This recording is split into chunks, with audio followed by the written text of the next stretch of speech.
The dragon's daughter! Pate sits with his fellow students Molander, Alaras, Armen and Rune at the Quill and Tankard in Old Town. He yearns for Rosie, the pretty daughter of a serving maid, a 15-year-old girl whose maidenhead can only be had for a gold coin. The other students discuss dragons and whether there are still any in existence. Pate is waiting for an alchemist who has promised to meet him there that evening. The alchemist has offered to change iron into gold, requesting that Pate steal a particular iron item in exchange for some gold, and said he would be back in 3 days to make the exchange. Molander and Armen continue their argument about dragons. Molander says that sailors' tales speak of dragons in far places, often accompanied by a young queen. Alaras keeps splitting thrown apples with his arrows. After the last, he brings up the Targaryens, telling the others that Viserys Targaryen's sister Daenerys is still alive. Molander drunkenly toasts her, only to be shushed by Armen.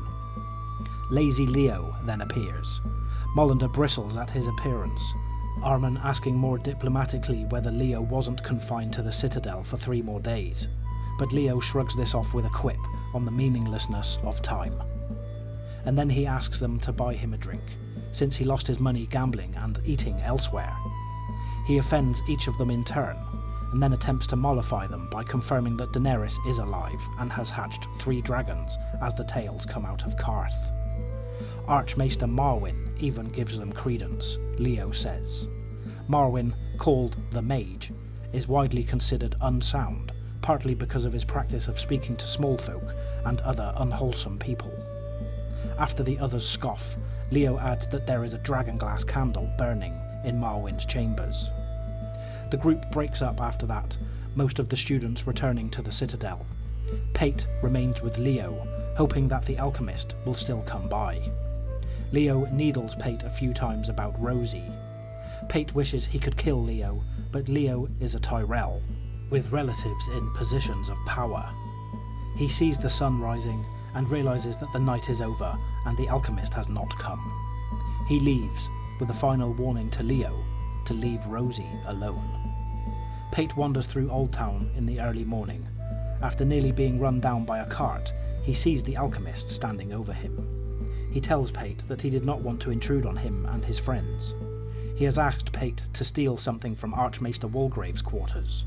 Pate opened the box under Walgrave's bed and found an Archmaester's iron key, which supposedly opened every lock in the Citadel. After wrestling with his conscience, he took it, as well as a sack of silver coins. He asks the alchemist for his gold dragon coin, and the alchemist bids him follow him, someplace more private. They go through several winding streets and end up in an alley. The alchemist gives Pate the coin, but the boy hesitates before offering up the key. He asks the alchemist's intentions, which he will not say, and asks to see his face, which is nondescript. After giving the key to the alchemist, he turns away, feels lightheaded, and collapses dead on the cobblestones a few moments later.